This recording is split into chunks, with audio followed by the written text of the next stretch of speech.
राजस्थान में चुनावी शंखनाद हो गया। सूबे की 200 सीटों पर 25 नवंबर को वोटिंग होगी। चुनावी तारीखों के ऐलान के बाद प्रदेश का सियासी पारा परवान पर है। कांग्रेस और बीजेपी अपनी अपनी जीत के दावे कर रहे हैं।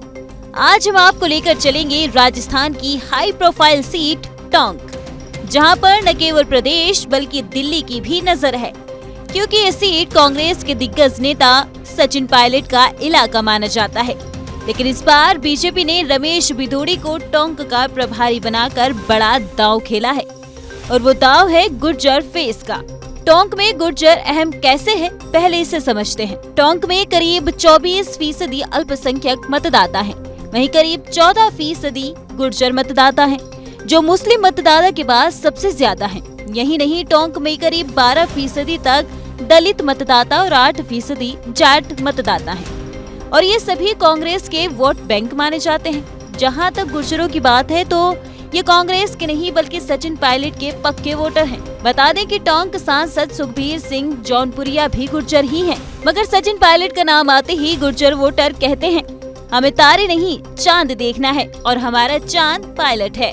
ऐसे में पायलट और गुर्जर का पायलट प्रेम बीजेपी के लिए बड़ी चुनौती होने वाली है, और इसीलिए ऐसा माना जा रहा है कि सचिन को घेरने के लिए बीजेपी ने संसद में अमर्यादित और असंवैधानिक बोल बोलने वाले बीजेपी सांसद रमेश भिदोड़ी को टोंक जिले का इंचार्ज बनाया है, जो खुद गुर्जर जाति से आते हैं। हालांकि भिदोड़ी को सांप्रदायिक टकराव वाला चेहरा और गुर्जर नेता के रूप में टोंक का प्रभारी बनाने की भी चर्चा है, मगर सवाल उठता है, क्या बीजेपी की रमेश भिदोड़ी के जरिए सचिन को टोंक में घेरने की रणनीति सफल होगी? टोंक जिले में 4 विधानसभा सीट है, इनमें टोंक विधानसभा सीट एक है। टोंक सीट का चुनावी इतिहास कैसा रहा है, इसे समझते हैं। सबसे पहले बात पिछली बार 2018 में हुए चुनाव के नतीजों की करते हैं। 2018 के कांग्रेस के सचिन पायलट विजयी रहे थे, जिन्होंने बीजेपी के यूनुस खान को 50,000 वोट से हराया था।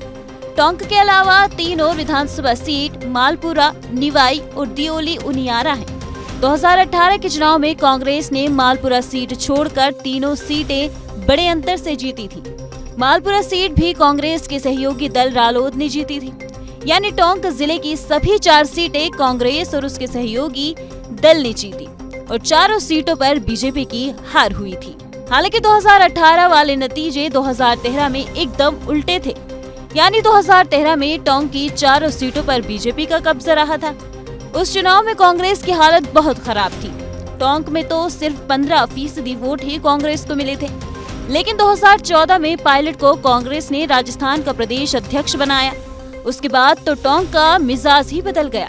2018 में टोंक के मतदाता ने सचिन और कांग्रेस दोनों को भरपूर समर्थन दिया। यहाँ न वो केवल सभी सीटें जीतने में सफल रहे, बल्कि बड़े अंतर से जीते।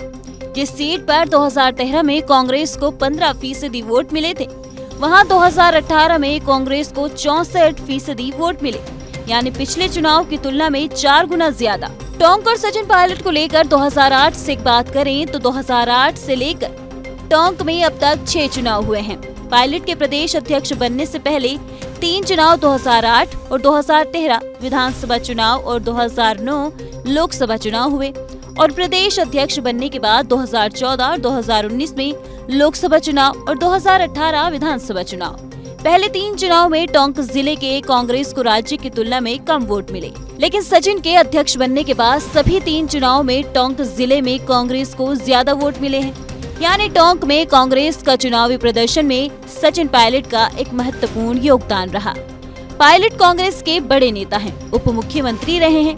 हालांकि अशोक गहलोत के साथ हाल के समय में उनके संबंध खराब रहे हैं। इस बार चुनाव में दोनों नेता अपनी अपनी स्थिति को मजबूत रखना चाहेंगे, न सिर्फ खुद की सीट जीतकर बल्कि अपने प्रभाव वाले इलाके की सीट भी जीतना चाहेंगे। वहीं पायलट के लिए टोंक के साथ साथ राजस्थान भी काफी महत्वपूर्ण है, क्योंकि वही उनके भविष्य की राजनीति का रास्ता तय करेगा। ऐसे में बीजेपी का भिदोड़ी को टोंक का प्रभारी बनाना कहीं न कहीं पायलट को उनके गढ़ में घेरने और एकमात्र सीट तक सीमित करने की रणनीति हो सकती है, क्योंकि टोंक सचिन पायलट के लिए साख का सवाल है।